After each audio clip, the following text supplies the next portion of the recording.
بارك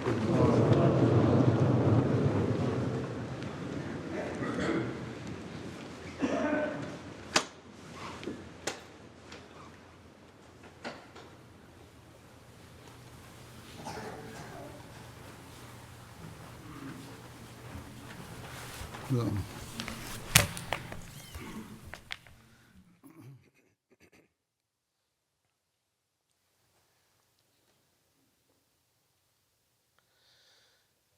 اللہ اکبر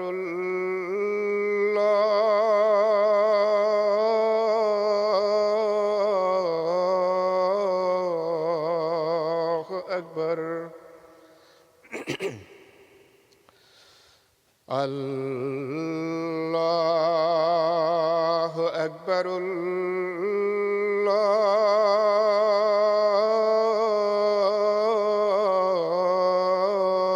اللہ اکبر أشهد أن لا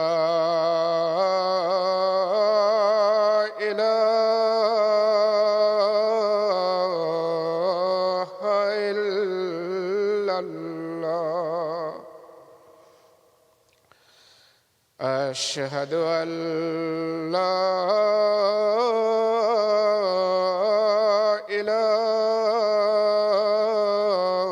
إله إلا الله أشهد أن محمدًا رسول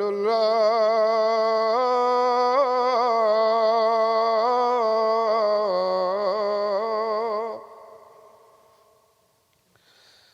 أشهد أن محمدًا رسول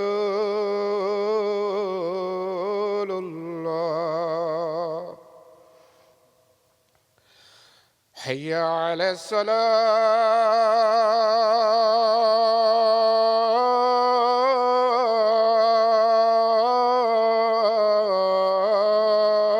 الصلاة حي على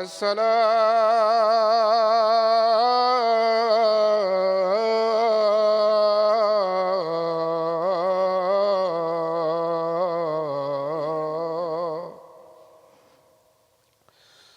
حي على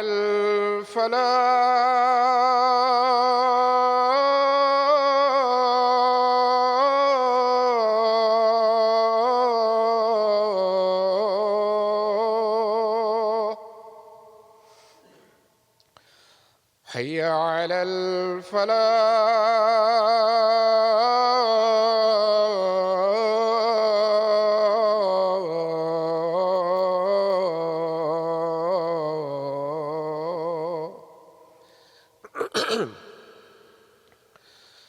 الله أكبر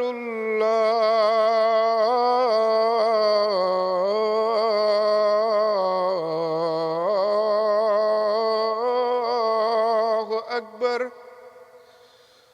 لا إله إلا الله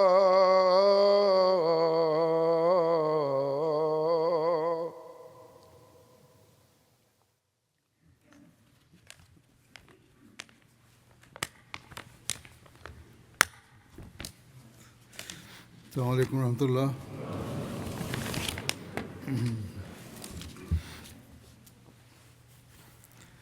أشهد أن لا إله إلا الله وحده لا شريك له وأشهد أن محمدًا عبده ورسوله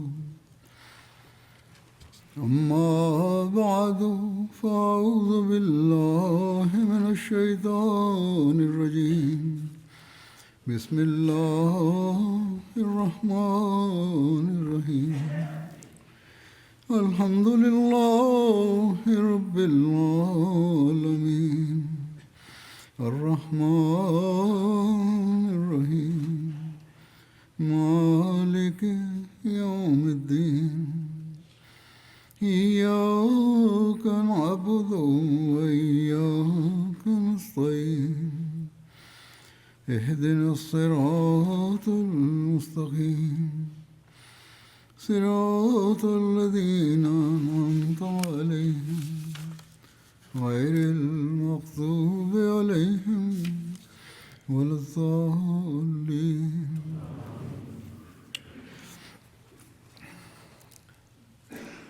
حضرت صلی اللہ علیہ وسلم کے فتح مکہ کے بعد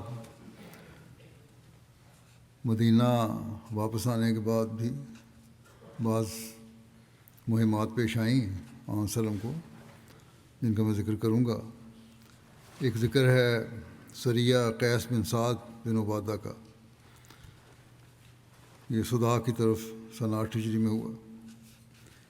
جب وہاں حضرت صلی اللہ علیہ وسلم جیرانہ سے مدینہ واپس آئے تو آپ نے دعوت اسلام کے لیے مختلف علاقوں کی طرف لشکر روانہ کیے. چنانچہ مہاجر بن ابی امیہ کو صنعا جو یمن کا دارالحکومت ہے اس کی طرف، اور زیاد بن لبید کو حضرموت کی طرف روانہ فرمایا اور ایک لشکر تیار کیا جس کا امیر قیس بن سعد کو مقرر فرمایا. آپ صلی اللہ علیہ وسلم نے قیس بن سعد کو 400 آدمیوں کے ساتھ روانہ فرمایا تاکہ وہ یمن کے قبیلہ صداع کو اسلام کی دعوت دیں. دوسرے قول کے مطابق حضرت صلی اللہ علیہ وسلم نے ارشاد فرمایا کہ وہ قبیلہ صداع سے قتال کریں. اگر یہ روایت صحیح ہے، پہلی روایت زیادہ ویسے صحیح لگتی ہے، تو پھر یقیناً اس قبیلے کی طرف سے مسلمانوں کو نقصان پہنچانے کی خبریں آئی ہوں گی، جس پر آپ نے یہ قدم اٹھایا. اگر یہ خبر صحیح ہے، بات صحیح ہے، روایت صحیح ہے، تو آپ صلی اللہ علیہ وسلم نے لکھا ہے کہ آپ صلی اللہ علیہ وسلم نے اس کے لیے ایک جھنڈا، سفید جھنڈا باندھا اور ایک سیاہ پرچم ان کے حوالے کیا. انہوں نے کنا وادی کے ایک جانب پڑاؤ ڈالا. کنا مدینہ اور احد کے درمیان مدینہ کی 3 مشہور وادیوں میں سے ایک وادی ہے. حضرت قیس خزرج کے سردار حضرت سعد بن عبادہ کے بیٹے تھے. حضرت قیس بن سعد کا شمار جلیل قدر صحابہ میں ہوتا تھا. فتح مکہ کے موقع پر حضرت صلی اللہ علیہ وسلم نے جب حضرت سعد بن عبادہ سے جھنڈا واپس لیا تھا تو ان کے اسی بیٹے قیس کو دیا تھا. یہ بہت صاحب الرائے اور بہادر شاہ سوار سمجھے جاتے تھے. جود و سخا میں بھی بہت مشہور تھے. حضرت قیس کا نام میں پڑاؤ ڈالے ہوئے تھے کہ قبیلہ صداع کے ایک شخص زیاد بن حارث کا ادھر سے گزر ہوا. یہ کچھ عرصہ پہلے مسلمان ہو چکا تھا. جب اس کو علم ہوا کہ یہ لشکر ان کے قبیلے پر حملہ کرنے جا رہا ہے تو اس کو حیرانی اس کیوں نہیں ہوئی اس وقت. لیکن اس کو پتہ ہوگا کہ ہم قبیلے والے مسلمانوں کو نقصان پہنچانا چاہتے ہیں اور یہ اب اس کے جواب میں آ رہے ہیں. بہرحال جب اس نے یہ دیکھا کہ ان کے قبیلے پہ حملہ ہونے جا رہا ہے تو وہاں سے سیدھا وہ رسول اکرم صلی اللہ علیہ وسلم کی خدمت میں حاضر ہوا اور درخواست کی کہ آپ نے جو لشکر بھیجا ہے وہ واپس بلا لیں. میں اپنی قوم کی ضمانت دیتا ہوں اور اس کے قبول اسلام کا بھی وعدہ کرتا ہوں. یعنی ایک ضمانت تو یہ ہے کہ وہ مسلمانوں پر حملہ نہیں کرنے گے، نقصان نہیں پہنچائیں گے، اور دوسرا اسلام بھی آہستہ آہستہ قبول کر لیں گے. آپ نے اس کی بات قبول کرتے ہوئے لشکر کو واپس بلا لیا. اس بات سے بھی ظاہر ہوتا ہے کہ علاقہ فتح کرنے کی غرض سے یا قوم کو زیر نگی کرنے کی غرض سے آپ نے نہیں بھیجا تھا، بلکہ اسلام کا پیغام پہنچانے بھیجا تھا اور مسلمانوں کو محفوظ کرنا مقصد تھا. اور جس طرح زیاد بن حارث نے وعدہ کیا تھا انہوں نے اس پر عمل کیا اور گاہے گاہے ان کی قوم کے لوگ اسلام قبول کرتے رہے. اگر صرف زبردستی مسلمان کرنا مقصود ہوتا تو آہستہ آہستہ سمجھ آنے پر اسلام قبول کرنے کی اجازت نہ ہوتی. سیدھا کہا جاتا ہے کہ یا اسلام قبول کر لو یا تلوار ہے. بہرحال اس کے بعد جب انہوں نے آہستہ آہستہ تبلیغ کی تو اسلام بھی انہوں نے قبول کر لیا.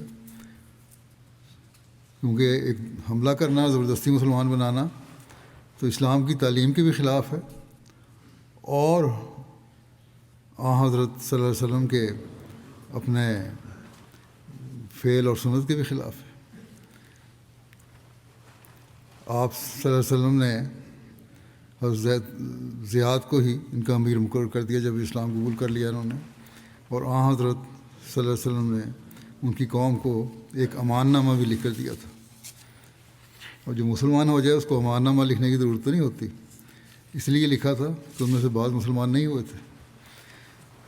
سریہ حضرت عیینہ بن حصن فزاری بطرف بنی تمیم، اس کا بھی ذکر ملتا ہے۔ یہ سریہ محرم 9 ہجری میں بنو تمیم کی طرف حضرت عیینہ بن حصن کی قیادت میں ہوا۔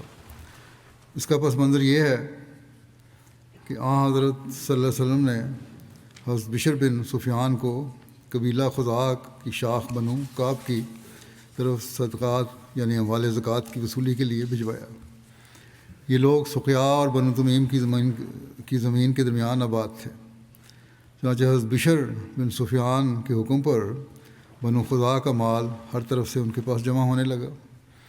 بنو تمیم جو مسلمان نہیں تھے انہیں یہ اموال بہت زیادہ لگے، تو انہیں اور کہنے لگے وہ یہ کیوں ناحق ہمارے اموال لے رہا ہے، اور اپنی تلواریں نکال لیں۔ بنو خزاع نے کہا کہ ہم نے دین اسلام قبول کر لیا ہے اور یہ ہمارے دین کا حکم ہے، ہم دے رہے ہیں، تمہیں کیا تکلیف ہے؟ لیکن بنو تمیم نے کہا کہ یہ بشر بن سفیان کسی اونٹ تک بھی نہیں پہنچ سکتا۔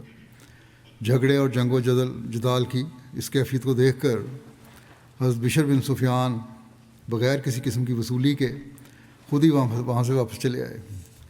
یہ بات بنو خزاع پر نہایت گراں گزری، بہت برا لگا انہیں۔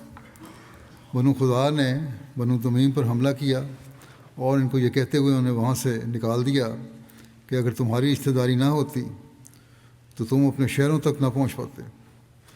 حضور صلی اللہ علیہ وسلم کی طرف سے ضرور ہمیں کسی آزمائش کا سامنا کرنا پڑے گا۔ اب ایسی یہ جو تم نے بات کی ہے اور ہم نے زکوٰۃ نہیں دی، تم لوگوں نے حضور صلی اللہ علیہ وسلم کے نمائندے سے اعراض کیا اور اس سے ہمارے اموال کی زکوٰۃ لینے سے روک دیا۔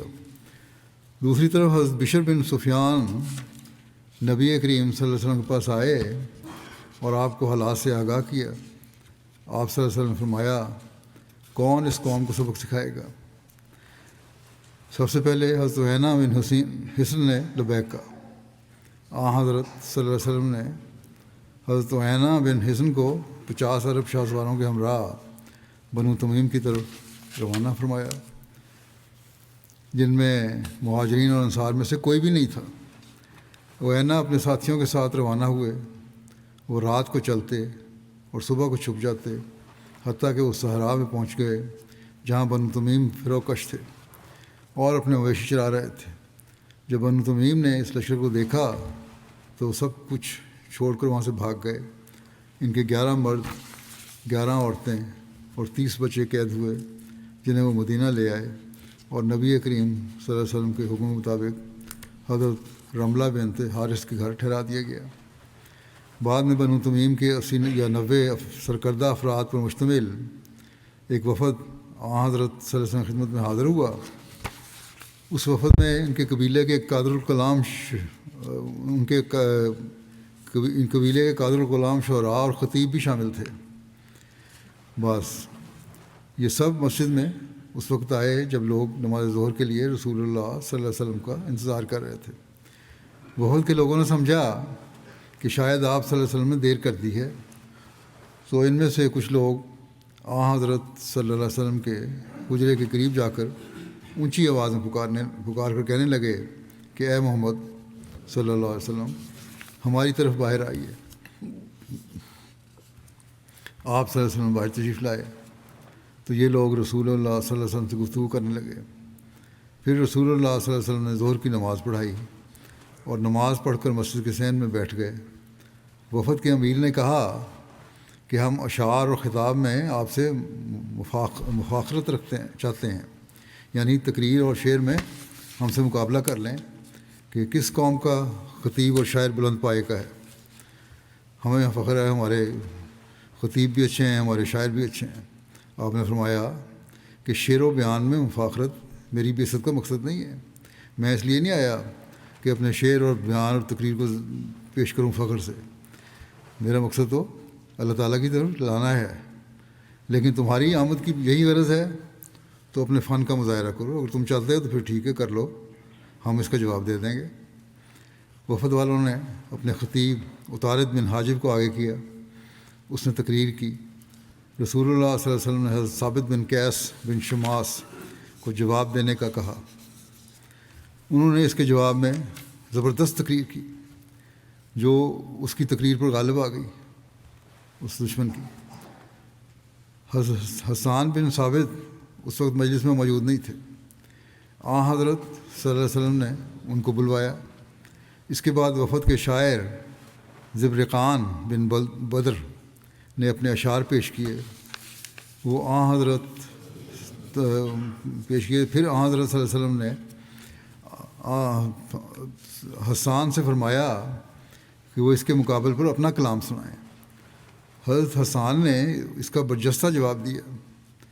جب حضرت حسان فارغ ہوئے تو وفد کے لوگ آپس میں اکٹھے بیٹھے تو اقرا بن حابس جو اس وفد کے ساتھ آئے تھے، انہوں نے اپنے ساتھیوں کے سامنے بے ساختہ تبصرہ کیا کہ ان کا خطیب ہمارے خطیب سے بڑھ کر ہے اور ان کا شاعر ہمارے شاعر سے کہیں زیادہ بلند پائے کا ہے، یہ ہم سے بہت آگے ہیں۔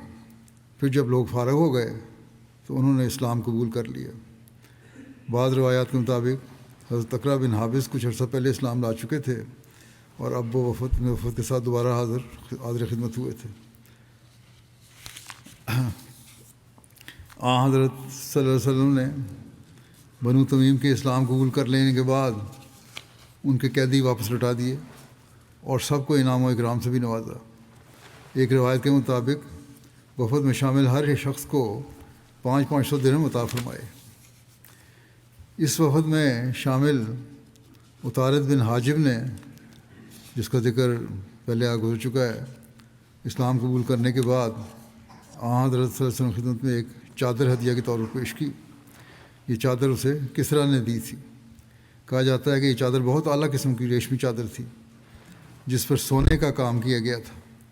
صحابہ نے چادر کی نفاست اور ملائمت دیکھی تو وہ بہت متاثر ہوئے اور اس کو اپنے ہاتھوں سے چھو کر دیکھنے لگے۔ صحابہ کے انداز دیکھ کر آپ صلی اللہ علیہ وسلم فرمایا کہ تم اس چادر پہ اتنے حیران ہو رہے ہو؟ جنت میں 7 کی چادریں ان سے بہت زیادہ نرم اور بہت زیادہ اچھی ہیں۔ حضرت مرزا بشیر احمد صاحب نے بھی اس واقعے کا تبصرہ کیا ہے ایک عمومی رنگ میں کہ آپ نے کہا کہ ایک عرصے کے بعد جب آپ صلی اللہ علیہ وسلم کو کسی جگہ سے کچھ ریشمی پارچات ہدیتاً آئے تو بعض صحابہ نے انہیں دیکھ کر ان کی نرمی اور ملائمت کا بڑے تعجب کے ساتھ ذکر کیا اور اسے ایک غیر معمولی چیز جانا۔ آپ نے فرمایا کیا تم اس کی نرمی پر تعجب کرتے ہو؟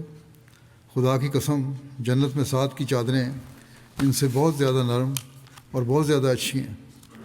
آپ کا یہ کلام ایک استعارے کے رنگ میں تھا جس میں 7 کے اس راحت کے مقام کی طرف اشارہ کرنا مقصود تھا جو انہیں جنت میں حاصل ہوا تھا، ورنہ جیسا کہ قرآن شریف اور احادیث سے رسولی طور پر پتہ لگتا ہے کہ جنت کی نعمتوں کا اس دنیا کی نعمتوں پر قیاس نہیں ہو سکتا اور نہ جنت کی نعمتیں ہماری اصطلاح کے لحاظ سے مادی کہلا سکتی ہیں۔ اور حق یہی ہے کہ جو الفاظ قرآن حدیث میں بیان ہوئے ہیں ان میں صرف استعارہ اور تشبیہ کے طور پر نعمتوں کے کمال کی طرف اشارہ کرنا مقصود ہے۔ پھر ایک سریہ قطبہ بن عامر ہے جو سفر 9 ہجری میں ہوا۔ قطبہ بن عامر کو 20 آدمی دے کر قبیلہ خصم کی طرف حضرت صلی اللہ علیہ وسلم نے بھیجا۔ ایک روایت کے مطابق انہیں تبالہ کے نواح میں بھیجا، یمن کے راستے میں ارض تہامہ میں تبالہ کا شہر واقع ہے۔ اس کے اور مکے کے درمیان 8 دن کی مسافت ہے اور اندازاً 156 میل کا فاصلہ ہے۔ اور ایک روایت کے مطابق بیشا کے نواح میں بھیجا اور ان کو یہ حکم دیا کہ ایک دم سے ان پر حملہ کریں۔ انہوں نے یقین شرارت کر رہے ہوں گے یہ لوگ۔ راستے میں انہوں نے ایک آدمی کو پکڑا، اس سے دریافت کیا تو اس نے اپنے آپ کو گونگا ظاہر کیا، لیکن جب یہ قبیلے کے قریب پہنچے تو اس نے چیخ چیخ کر اپنے قبیلے کو متنبع کرنا چاہا، چنانچہ اس دھوکہ دہی پر اس کو قتل کر دیا گیا۔ چونکہ اب قبیلے والے کچھ چوکنے ہو چکے تھے، اس لیے رات ہونے کا انتظار کیا گیا، اور جب ذرا اندھیرا ہو گیا تو مسلمانوں نے ایک دم ان پر حملہ کر دیا۔ سخت جنگ ہوئی اور فریقان میں کثرت سے زخمی ہوئے، اور مخالف قبیلے کے بہت سے لوگ مارے گئے، اور حضرت قطبہ مال غنیمت میں اونٹ، بکریاں اور عورتیں مدینہ کی طرف لے کر آئے۔ خمس نکالنے کے بعد ان کے حصے میں 4 اونٹ یا 40 بکریاں آئیں۔ بہرحال ان کی شرارتوں کو روکنے کے لیے یہ حملہ کرنا پڑا تھا۔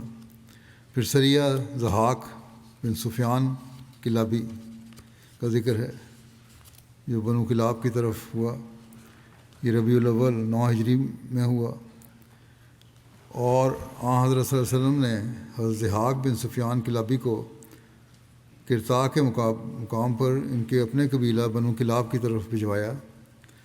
قرطا بنو بکر کی ایک شاخ کا نام ہے، جو مدینہ منورہ سے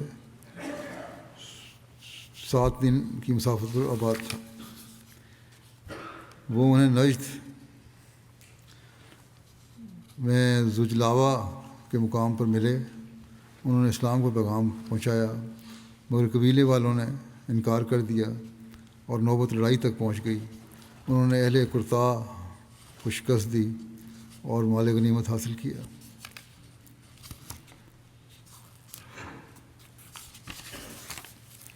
اس سریہ کا ایک ایمان افروز واقعہ یہ بھی ہے کہ سلمہ بن قرط ایک کافر تھا جو مخالفین کے سرغروں میں شامل تھا۔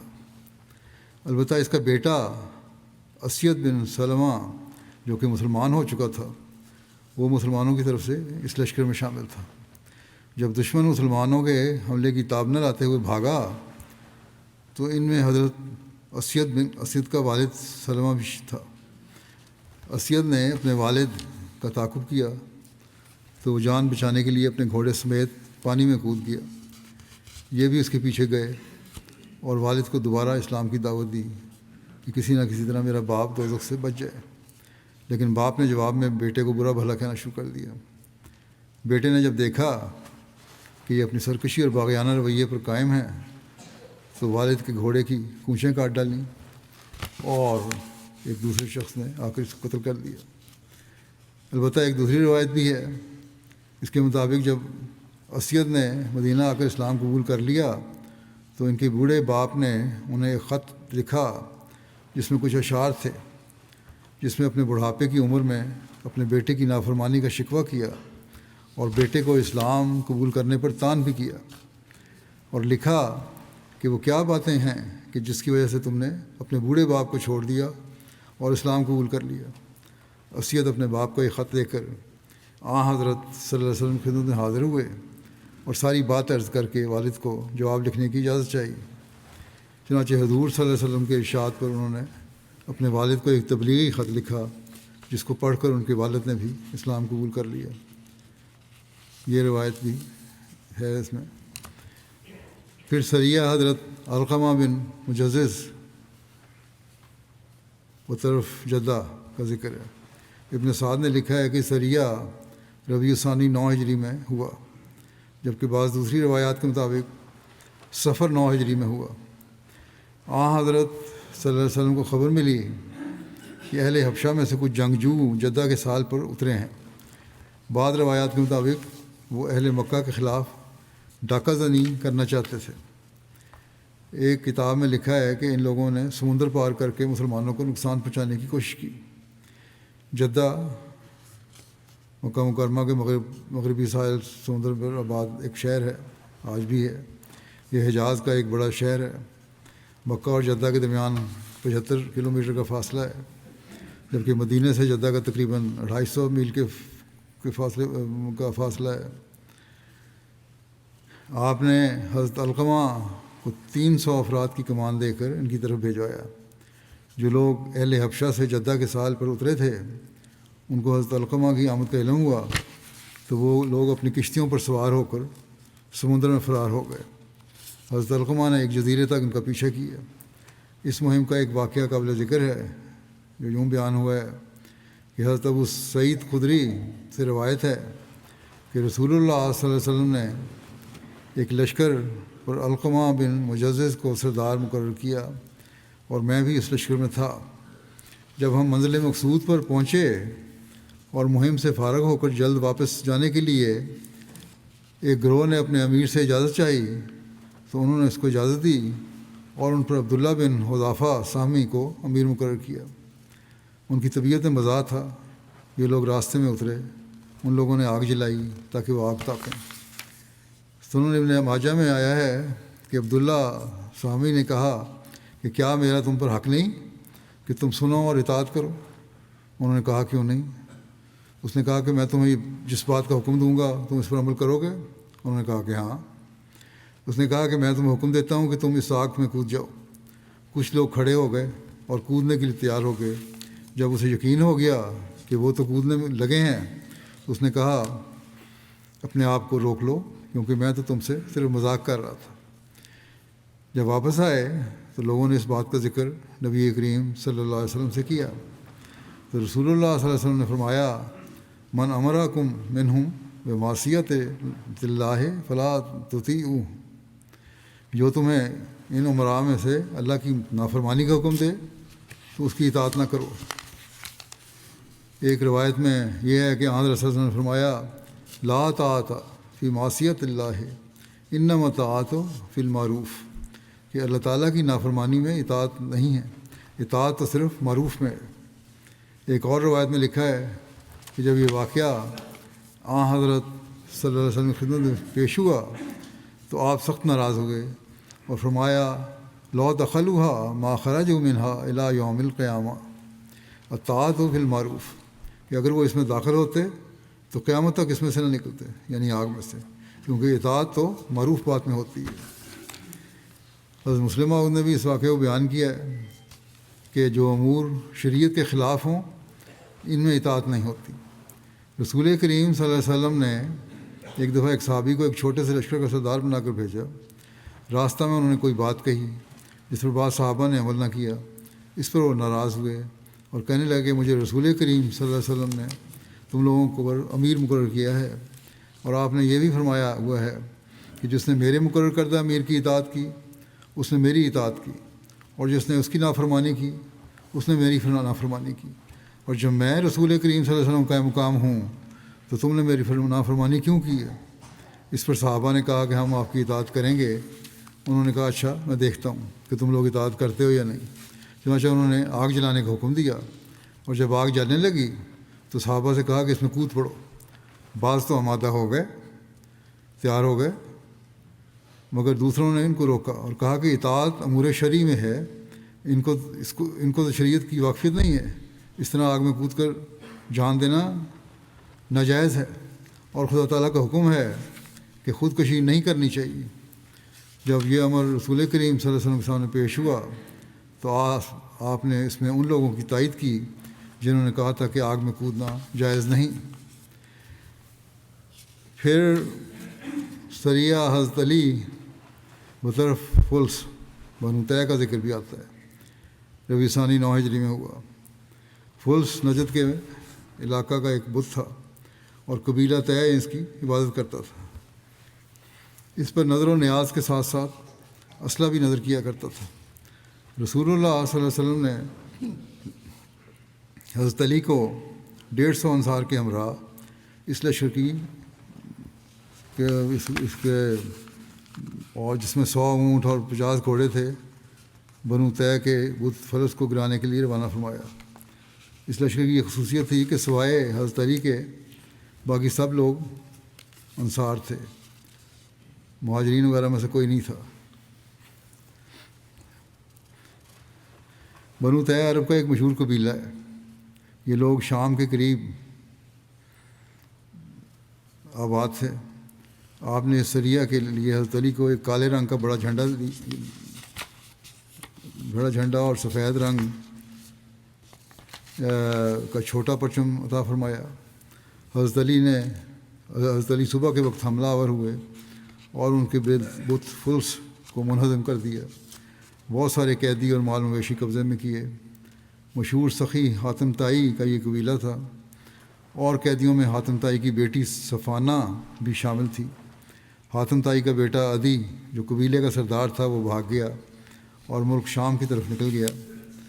قیدیوں پر ابو قتادہ کو نگران بنایا گیا اور مال مویشی پر عبداللہ بن عتیق کو نگران مقرر کیا گیا۔ حضرت صلی اللہ علیہ وسلم کے لیے خمس یعنی 5واں حصہ نکال کر باقی مال غنیمت تقسیم کر لیا گیا۔ البتہ حاتم کی بیٹی صفانہ کو انہوں نے تقسیم نہیں کیا اور گرفتار کر کے مدینہ لے آئے۔ حاتم طائی کی بیٹی صفانہ کو تمام قیدیوں کے ساتھ مسجد نبوی کے دروازے کے ساتھ ایک خیمے میں رکھا گیا۔ صفانہ بہت باہمت اور زیرک عورت تھی۔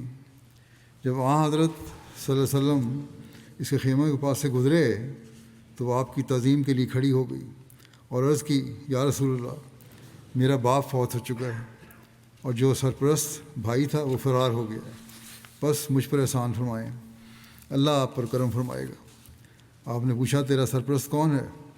اس نے بتایا، عدی بن حاتم طائی۔ آپ نے فرمایا، وہی جو اللہ اور اس کے رسول سے بھاگا ہوا ہے۔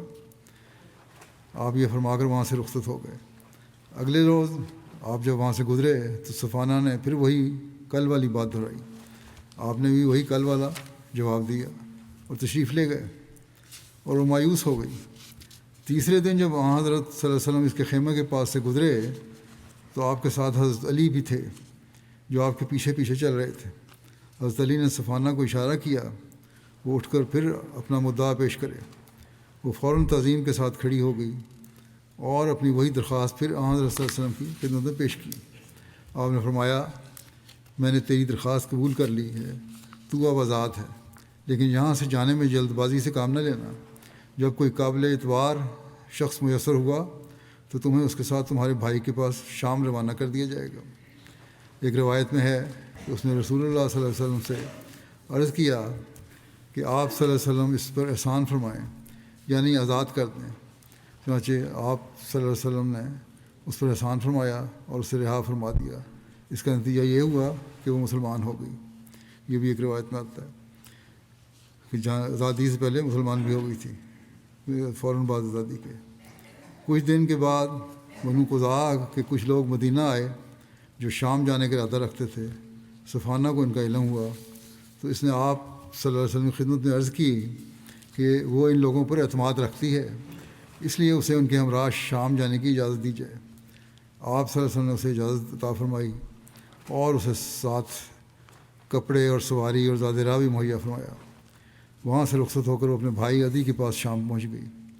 جب وہ شام پہنچی اور اپنے بھائی سے ملی تو اس کو طعنہ دیا کہ اپنے بیوی بچے لے کر وہاں سے بھاگ آئے ہو اور اپنی بہن اور عزت کو وہیں چھوڑ آئے ہو۔ یہ سن کر بھائی نے معذرت کی اور شرمندگی کا اظہار کیا۔ تھوڑی دیر بعد عدی نے اپنی بہن سے پوچھا کہ بتاؤ تو صحیح کہ محمد صلی اللہ علیہ وسلم کے متعلق تمہاری کیا رائے ہے؟ صفانہ جو کہ حضرت صلی اللہ علیہ وسلم کے اخلاق دیکھ کر مسلمان ہو چکی تھی، کہنے لگی کہ اللہ کی قسم، میرا خیال ہے کہ جتنی جلدی ہو سکے تم ان کے پاس چلے جاؤ۔ اگر وہ واقعی نبی ہیں تو ان کی طرف جلدی جانے والا کامیاب و کامران ہوگا، اور اگر وہ بادشاہ ہیں تو بھی تمہاری عزت و شرف میں کوئی فرق نہیں پڑے گا۔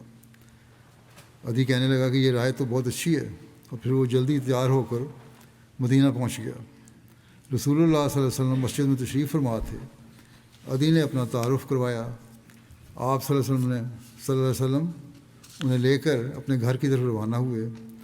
راستے میں ایک بڑھیا نے آپ صلی اللہ علیہ وسلم کو روک لیا باتیں کرنے کے لیے، سوال پوچھنے کے لیے۔ آپ صلی اللہ علیہ وسلم اس کے لیے کافی دیر رکے رہے اس بڑھیا سے بات کرنے کے لیے۔ عدی نے یہ سب دیکھ کر دل میں خیال کیا کہ یہ شخص بادشاہ نہیں ہو سکتا جو اس طرح بڑھیا کے روکنے پہ رک گیا ہے۔ گھر پہنچ کر جب آپ صلی اللہ علیہ وسلم نے چمڑے کا ایک گدیلا جس میں کھجور کے پتے بھرے ہوئے تھے وہ ان کی خدمت میں بیٹھنے کے لیے پیش کیا تو عدی نے عرض کیا کہ آپ اس پر بیٹھیں، لیکن آپ صلی اللہ علیہ وسلم نے فرمایا کہ نہیں، تم اس پر بیٹھو، اور خود نیچے ہی زمین پر بیٹھ گئے۔ جس پر عدی نے پھر دل میں سوچا کہ اللہ کی قسم یہ شخص بادشاہ نہیں ہو سکتا۔ رسول اللہ صلی اللہ علیہ وسلم نے ان سے گفتگو کا آغاز فرمایا ان کے مذہب اور ذاتی معاملات کے بارے میں بھی کچھ باتیں بیان کیں۔ ان سے بعض باتیں ایسی تھیں ان میں سے بعض باتیں ایسی تھیں کہ سوائے عدی کے کسی کو معلوم نہیں تھی، جس پر عدی کو یقین ہو گیا کہ یہ واقعی رسول ہیں، اور عرض کیا کہ مجھے یقین ہو گیا ہے کہ آپ واقعی اللہ کے رسول ہیں، کیونکہ آپ کو بعض مخفی باتوں سے بھی آگاہ کر دیا گیا ہے۔ حضرت عدی سے روایت ہے کہ نبی کریم صلی اللہ علیہ وسلم نے فرمایا، اے عدی، اسلام قبول کر لو، تم محفوظ رہو گے۔ میں نے کہا، میں پہلے سے ایک دین کا پیروکار ہوں۔ آپ صلی اللہ علیہ وسلم فرمایا، میں تمہارے دین کو تم سے بہتر جانتا ہوں۔ میں نے کہا، آپ میرے دین کو مجھ سے زیادہ جانتے ہیں، یہ کس طرح ہو سکتا ہے؟ آپ صلی اللہ علیہ وسلم فرمایا، ہاں، میں تمہارے دین کو تم سے زیادہ جانتا ہوں۔ پھر آپ صلی اللہ علیہ وسلم فرمایا، کیا تم رکوسی یعنی عیسائیت اور صابیت کے مابین مذہب نہیں رکھتے؟ میں نے کہا، کیوں نہیں؟ آپ صلی اللہ علیہ وسلم فرمایا، کیا تم اپنی قوم کے سردار نہیں ہو؟ میں نے کہا، ہاں۔ آپ صلی اللہ علیہ وسلم فرمایا، کیا تم غنیمت کا چوتھائی حصہ نہیں لیتے سردار ہونے کی وجہ سے؟ میں نے کہا، ہاں لیتا ہوں۔ آپ صلی اللہ علیہ وسلم فرمایا، یہ تو تمہارے دین میں بھی تمہارے لیے جائز نہیں ہے، اس طرح تم لو۔ تو مجھے اپنے آپ پر ندامت اور شرمندگی محسوس ہوئی۔ پھر آپ صلی اللہ علیہ وسلم نے فرمایا، اے عدی، شاید تجھے اس دین میں داخل ہونے سے مسلمانوں کی غربت روک رہی ہے۔ خدا کی قسم، جلد ہی اتنا مال بہایا جائے گا کہ اسے لینے والا نہیں ملے گا، اور شاید ان کے دشمنوں کی کثرت بھی تجھے اس دین میں داخل ہونے سے مانع ہو رہی ہے۔ دشمن بہت ہیں اسلام کے، اس لیے شاید تم رک رہے ہو۔ خدا کی قسم، تو جلدی ہی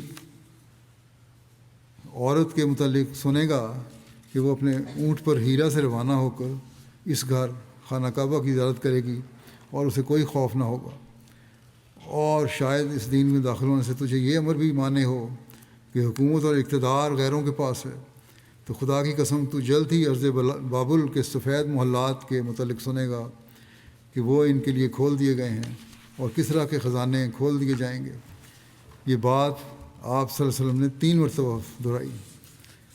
عدی کہتے ہیں کہ آپ صلی اللہ علیہ وسلم کی خوش اخلاقی اور ان تمام باتوں کو دیکھ کر میں مسلمان ہو گیا۔ حضرت عدی نے اسلام قبول کرنے کا واقعہ خود بیان کیا، اور بیان کرتے ہیں کہ وہ یہ بھی کہا کرتے تھے کہ میں نے مسافر عورت کو دیکھا ہے کہ وہ ہم سفر کے بغیر ہیرا سے نکل کر بیت اللہ کا طواف کرنے کو آئی، اور کسریٰ کی فتح کے لشکر میں میں خود شامل تھا۔ قبول اسلام کے بعد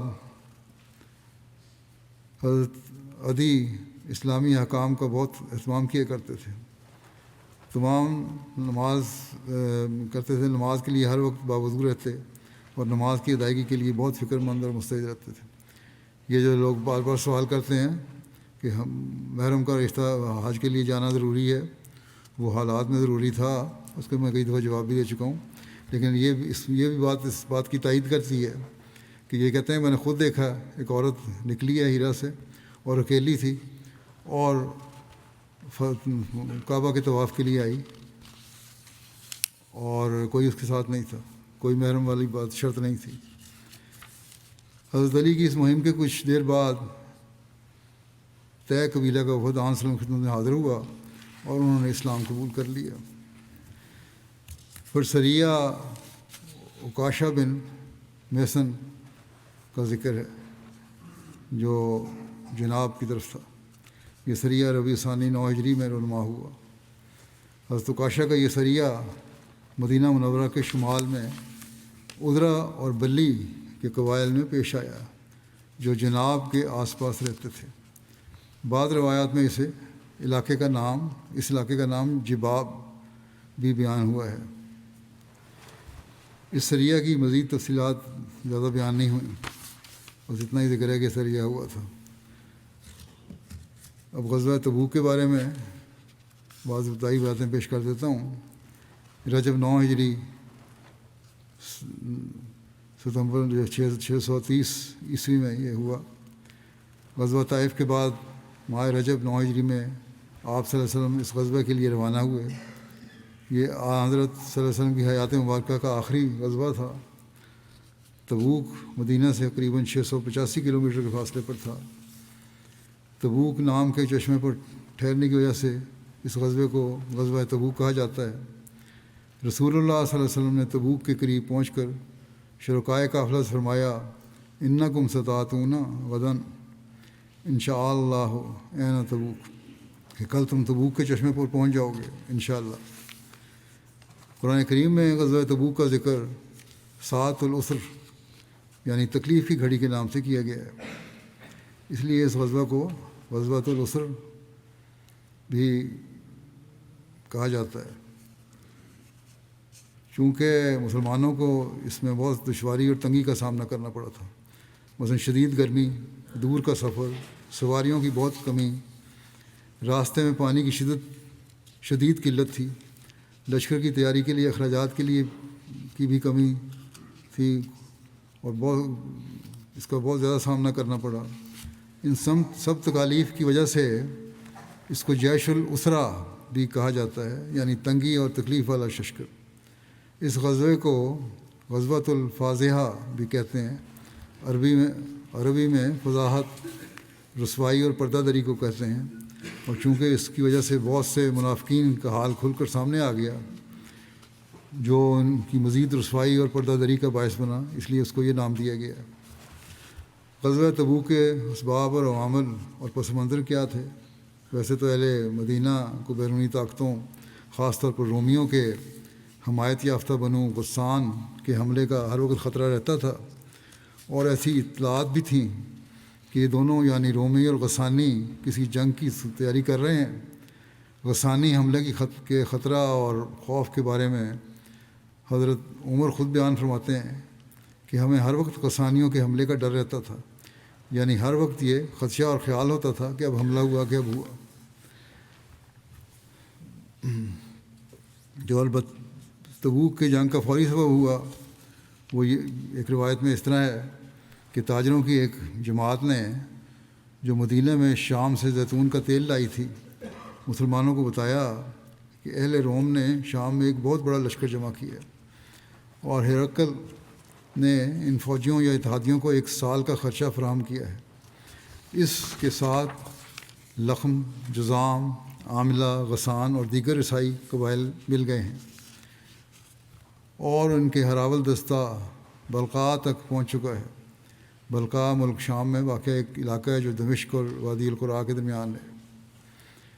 اس غزوے کا دوسرا سبب یہ بھی ہوا ایک روایت میں جس کا ذکر ملتا ہے کہ عرب کے عیسائیوں نے ہرقل کی طرف لکھا کہ جس شخص نے نبوت کا دعویٰ کیا ہے یعنی محمد صلی اللہ علیہ وسلم وہ ہلاک ہو گیا نعوذ باللہ، اور اس کے ساتھیوں کو قحط سالی نے آ لیا ہے اور ان کے مال مویشی تباہ ہو گئے ہیں، اور اب ان پر حملہ آور ہونے اور عیسائیت کو غالب کرنے کا نہایت سازگار موقع ہے۔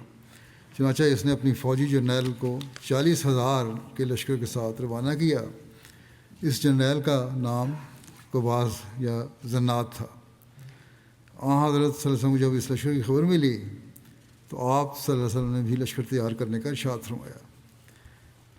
بنیادی سبب یہی معلوم ہوتا ہے کہ مکہ فتح ہونے کے بعد اور جنگ حنین میں بنو حوازن جیسے طاقتور ترین قبیلے کو بھی عبرتناک شکست دینے کے بعد عرب کے ارد گرد کے تمام قبائل پر مسلمانوں کو غلبہ ملنے کے بعد یہود و نصارہ اور منافقین ایک مرتبہ پھر سر جوڑ کر بیٹھے اور اپنی ہر کوشش کو ناکام ہوتے دیکھ کر اس وقت کی سپر پاور یعنی کیسر روم سے مدد مانگنے کا فیصلہ کیا، اور اس کے لیے انہوں نے ایک بہت بڑی اور بہت ہی خطرناک پلاننگ کی۔ ایک طرف کیسر روم سے رابطہ کیے اور اس کو تیار کیا کہ وہ اپنی فوج بھیجے تاکہ مسلمانوں کا قلع کما کیا جائے، اور دوسری طرف منافقین نے یہ کیا کہ مدینے میں پہلے سے ہی یہ افواہیں اڑانا شروع کر دیں کہ کیسر روم اپنے لشکر بھیج رہا ہے جو مدینے میں محمد صلی اللہ علیہ وسلم سمیت تمام مسلمانوں کا قلع کما کر دے گا۔ اس طرح سے منافقین اور دوسرے مخالف یہ چاہتے تھے کہ زیادہ ممکن ہے کہ آن صلی اللہ علیہ وسلم خود ہی لشکر کا مقابلہ کرنے کے لیے مدینہ سے شام کی طرف نکل جائیں گے، اور دونوں صورتوں میں سفر کی مشکلات یا کیسر روم سے مقابلہ مسلمانوں اور آن حضرت صلی اللہ علیہ وسلم کی نعوذ باللہ ہلاکت کو یقینی بنا دے گا۔ بہرحال یہ ان کی خواہش تھی، اس کی اب مزید لمبی تفصیل ہے جو انشاءاللہ آئندہ بیان کروں گا۔ آج ربا میں مسجد مہدی گول بازار میں اس پر دہشت گردوں نے حملہ بھی کیا، اور ہمارے 5-6 لوگ زخمی ہیں وہاں، 2 بہت زیادہ زخمی ہیں، آپریشن وغیرہ بھی ہو رہا تھا ان کا، اللہ کرے کہ ان کی حالت بہتر ہو گئی ہو، باقی زخمی بھی اللہ تعالیٰ ان پر فضل فرمائے۔ اور بعض جو 2 سیریس زخمی ہیں، ان کے پیٹ میں گولیاں لگی ہیں۔ دہشت گرد کو ایک کو ہمارے سیکورٹی والوں نے مار دیا ہے، ایک دوڑ گیا ہے۔ یہی ابھی تک کی رپورٹ ہے، باقی تفصیلات ابھی آئیں گی۔ اللہ تعالیٰ دہشت گردوں اور قانون توڑنے والوں اور جماعت کے مخالفین کو جلد پکڑے۔ پنجاب کی حکومت، وزیر اعلیٰ اور حکومت یہ دعویٰ کر رہے ہیں کہ پنجاب میں 100% جرائم کنٹرول ہو چکے ہیں اور کوئی مجرم نہیں رہا اب، لیکن احمدیوں پہ جو آئے دن حملے ہوتے ہیں، قتل شہید کیے جا رہے ہیں یا زخمی کیے جا رہے ہیں یا ان کے مالوں کو آگے لگائی جا رہی ہیں، اس کو شاید یہ جرم سمجھتے نہیں۔ اللہ تعالیٰ ان حکومتوں کو بھی عقل دے اور جلد ہی اللہ تعالیٰ جماعت کے حق میں نشان ظاہر فرمائے۔